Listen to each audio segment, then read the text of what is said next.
Early in the morning of October the 7th, something happened that for many Israelis and even Palestinians was unthinkable. The fence that has kept more than 2 million people in the Gaza Strip under a land, sea and air blockade since 2007 was breached.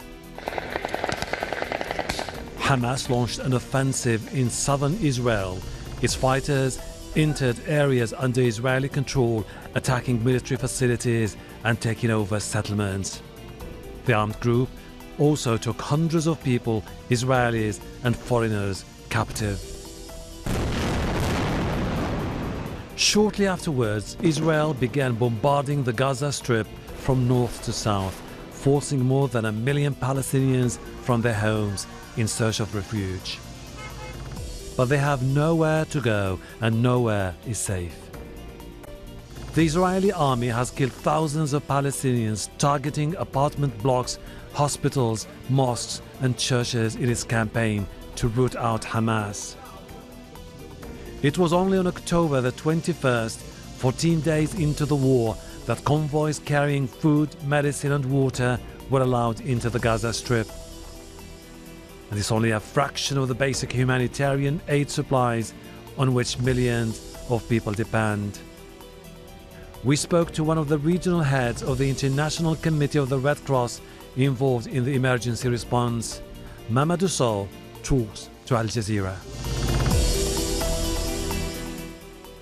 Mamadou Sow, head of the International Committee of the Red Cross for the Gulf Cooperation Council countries, the GCC. Thank you for talking to Al Jazeera. I would like to start with the situation in Gaza, which continues to top the global agenda since October the 7th. Captives have been released recently. You've been involved in the operation, facilitating the release. Could you give us a sense of the hostage negotiations? Where do they stand now? It's good that this question is asked because obviously you have seen the images and they have been shared widely with my colleagues on the ground, taking the hostages from Al-Qassam brigades and the factions in Gaza and crossing and sending them over, taking them to the Israeli side. And people might wonder, what is this organization that can do something like this in the heat of the battlefield? And that's what we do also. We are the International Red Cross. We are a neutral party to a conflict. We are there to support the populations who are affected. And in the course of doing our work, we engage bilaterally with both parties to the conflict. And we build the trust between them and us, but also between us and the population.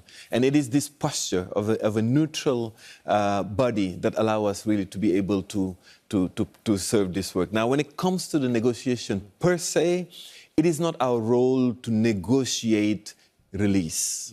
We stand with international humanitarian law, which prohibit certain practices, and we're very clear with this. But wherever there is a need for parties to a conflict to make those gestures, they rely on us to deliver. I do understand we're talking about pretty much very sensitive issues here, but we also understand that you are in touch with Hamas as well as the Israelis, the international community, with some of the key players are trying to negotiate a breakthrough when it comes to the release of the captives. But do you get a sense that we are likely to get to that point or no? Well, our hope as the International Committee of the Red Cross is that the families who have been separated and who are desperately waiting to be reunited with their loved ones are given the chance to be reunited with their loved ones. And this is very important, I've worked in many countries, including in Gaza, and when people are separated from their loved ones as a result of an armed conflict, what stays with them is a hole that cannot be filled. And it's only the news of release that allow for that to happen. Let's try to break down the situation of the detainees or the captives. We're talking about Hamas and other armed groups which are believed to be holding more than 200 people captive. Israeli forces have arrested hundreds of people, including children. Do you get to see them, talk to their families?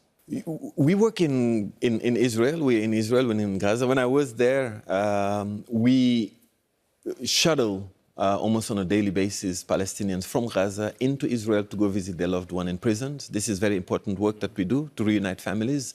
We are gearing up to start visiting people who are detained in Israel. This is part of our normal work in Israel and the occupied Palestinian territories. And this we will continue to do it, because these visits, they serve as a lifeline for the detainees and their loved one. But it also allows us to be able to check on their conditions and their treatment. We also wish to be able to visit the people who are in the custodies of Hamas and the factions. We have made this very clear. And for the moment, we are satisfied with the ability to do the neutral intermediary for the release. But we also would like to be able to visit them so that their families can know their fate and their whereabouts and know also that they are safe and well.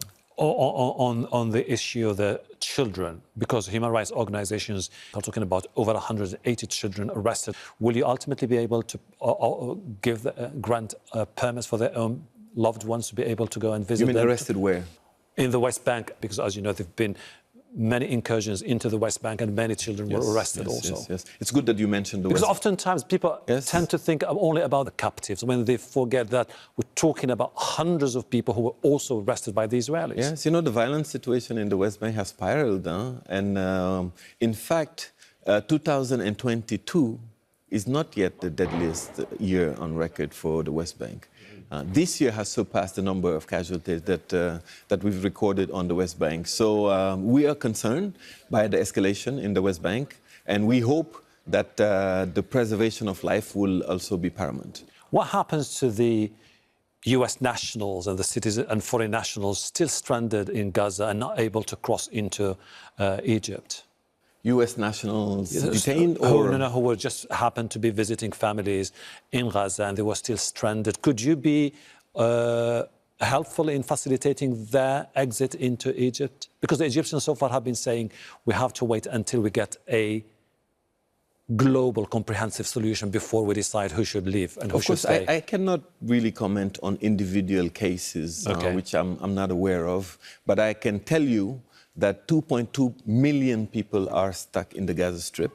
Their lives have been turned upside down. You know for a fact that everybody have had their loved ones killed during this last round. Just to tell you how desperate the situation is on the ground. And we will not spare any effort to remind the parties to this conflict to respect international humanitarian law. This law is very clear on the protection of civilians, of those who are not fighting, and those who are no longer fighting, on the protection on the civilian infrastructures, the hospitals, and so on, because those are the limits of war that ought to be respected. Let's talk about who you are as ICRC. What do you do, what you stand for, your mandate? When you look at your website, it says that the ICRC stands for promoting people's rights and dignity. They've been operating in the occupied territories since 1967, and that they visit detainees, reunite families, support livelihood projects, help improve access to essential services, water and electricity. Now, when it comes to the situation in Gaza, the Israeli army is making references for a preparation for a ground invasion into Gaza. Is it likely to further complicate your mission in Gaza? Well, today, as we speak, we have more than 100 colleagues who are in the Gaza Strip. We also have been there since the 1960s, continuously, as you said. We are prepared to stay, and we intend to stay by the side of the people who are affected so that we can fulfill our mandate. Our partners and colleagues, the Red Crescent Society, they are also present in the Gaza Strip, doing a phenomenal work. Of course, they have received warning messages to evacuate, but we've been very clear.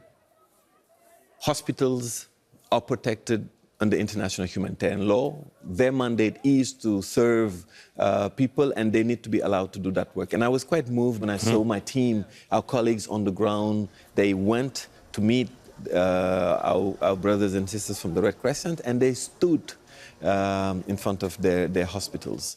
You know, when I last was in Al Jazeera, I said to your colleagues that I wish we could shield all the hospitals in Gaza with our bodies and our flesh. But obviously we can't.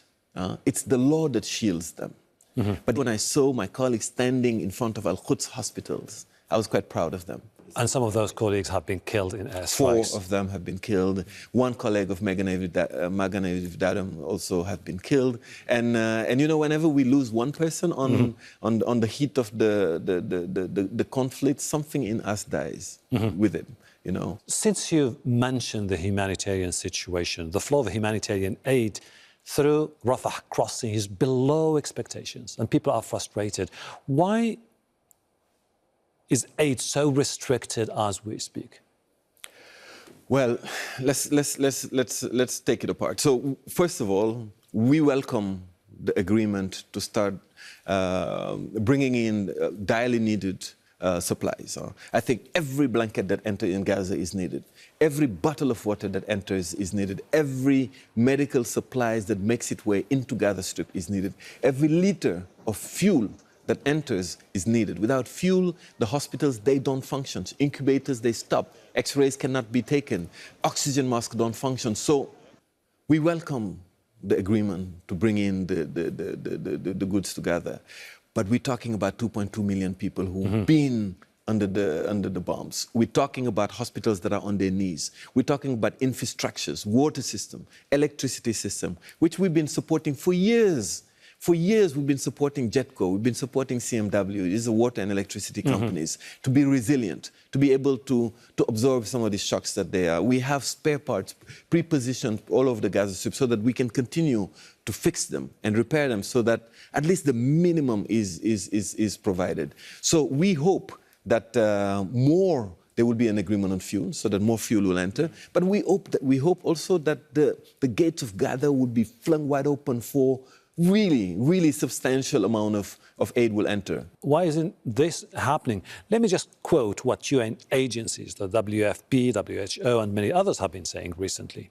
They've described the humanitarian situation in Gaza as catastrophic, and they've been urgently calling for a humanitarian ceasefire.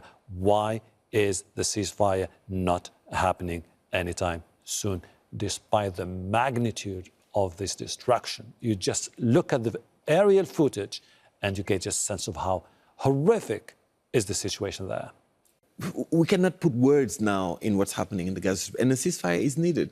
Today, when you call people in Gaza, they don't want you to ask them how they're doing, because they know we know the answer.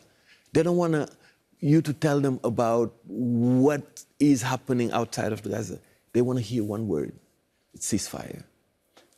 They want to breathe. People have not slept for days. People have left their homes. They are under the shelters. Some don't even have shelters. They are sleeping under the trees. They are struggling for water, clean water. The number of people now who have stomach problems are staggering on the rise. You know the infrastructures that I talked about earlier?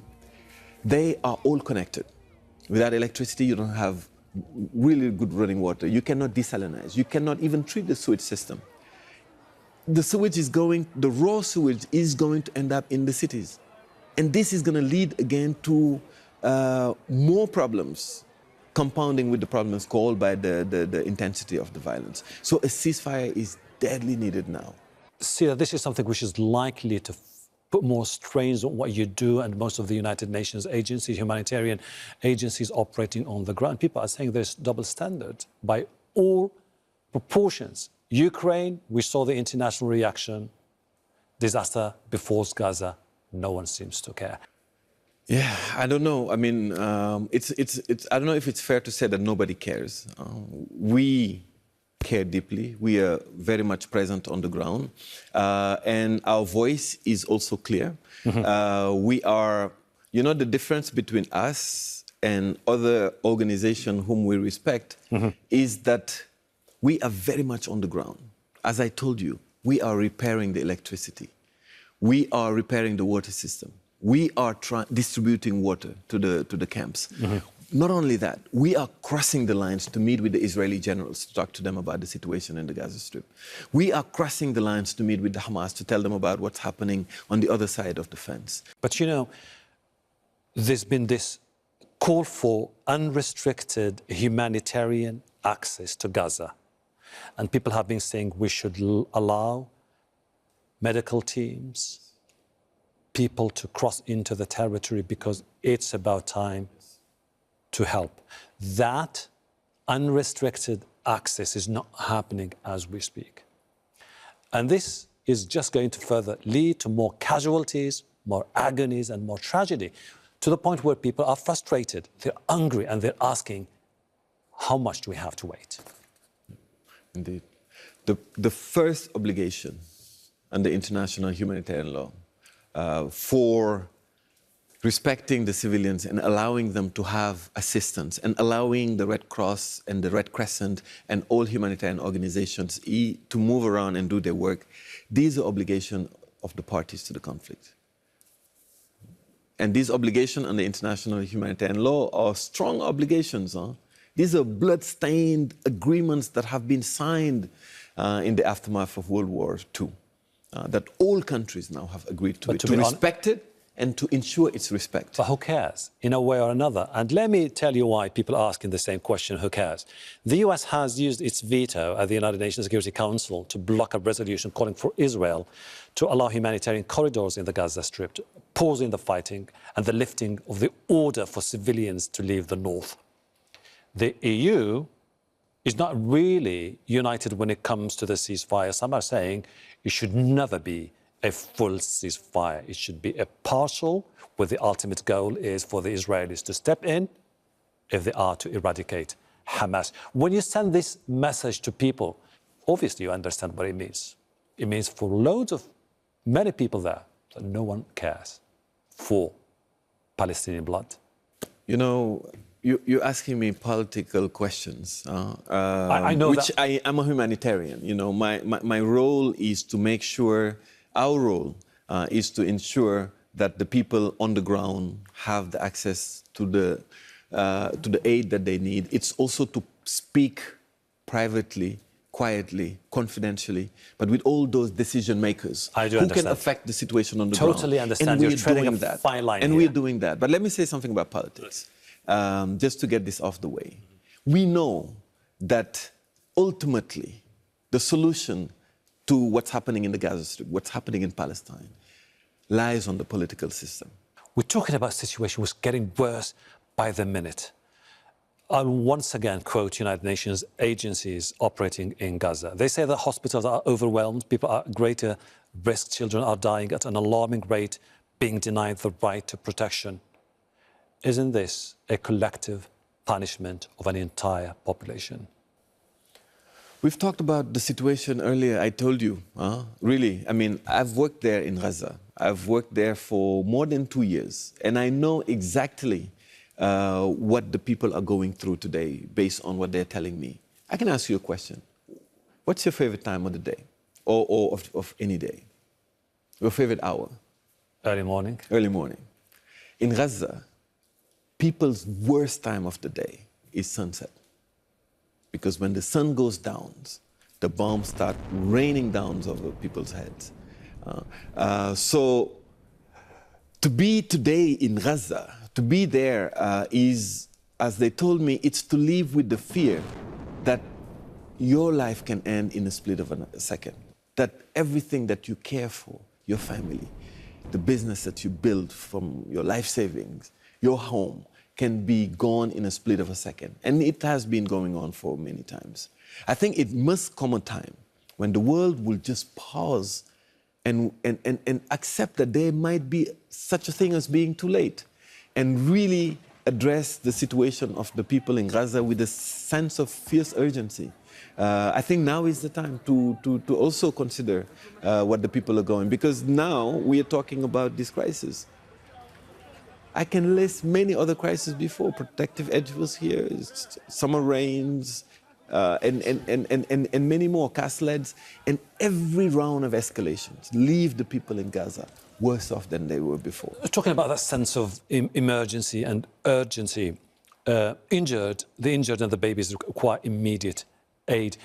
Given the situation which has been evolving with no indications of a potential ceasefire, are you contemplating different options, such as moving people into the Egyptian side with makeshift hospitals and clinics to provide aid for those who need it? No, I mean, the ICRC is not moving nobody. I mean, let's be very clear about this. What the law says, that people, even the order by Israel to evacuate, to ask people to evacuate from the north, this we were very clear that this is against international humanitarian law, because you cannot ask hundreds of thousands of people to move from their homes without the provision of any basic necessities that they need to survive. And this is within the Gaza Strip. And I don't even know if people realize what it means to have 2.4 million, 2.2 million people in a small strip like this. I even smile sometimes when people talk about the north and the south of Gaza. All of it is densely populated, you know? So we are very clear on the movement of people within the Gaza Strip. Now, the ICRC has been very clear over the years about the protection needs of the Palestinians, which are very clear. And we have also been very clear on the obligation of the State of Israel vis-a-vis the Palestinians. And it's not lawful for an occupying force to move out of the occupied territories an entire population. So I'd rather not elaborate too much on this, because, again, Sure. this is very hypothetical. But, you know the reason but people need to be protected where they are. I've been covering wars and crises over the last quarter century, and when you see the thousands and thousands of the people on the move in Gaza because they were ordered to leave the northern part of the city, not knowing where to go, desperate for their safety, but at the same time not knowing where they might end up. And the international community is doing nothing as we speak to provide them with alternatives. All humanitarian groups operating on the ground could be one day asked to provide their testimonies to the ICC, for example, which happened in the past. And then that could be the moment when people have to say what they have to say, plainly about the situation. We're talking about the need to help, but we're not offering people on the ground elements for a decent, dignified exit strategy. And this is the problem when it comes to Gaza. And I think this is something that could potentially further complicate your task. I do understand you don't want to talk about many of these issues, but give me a sense of how do you see Gaza in the upcoming days, in the absence of a political solution? Because you'll end up being trapped there. You'll end up being the one who has to handle the situation there. Let me tell you something today. I think it's rare to see a war that has been this televised. I think on a daily basis or by minutes, we receive live images of what's happening in the Gaza Strip. But when you talk to Palestinians, they don't even feel that people see them. They don't feel that people hear them. They feel the weight of how dehumanized they have been, how dehumanized their pain has been. And this is a big problem. And they're not numbers. They are flesh and blood human beings.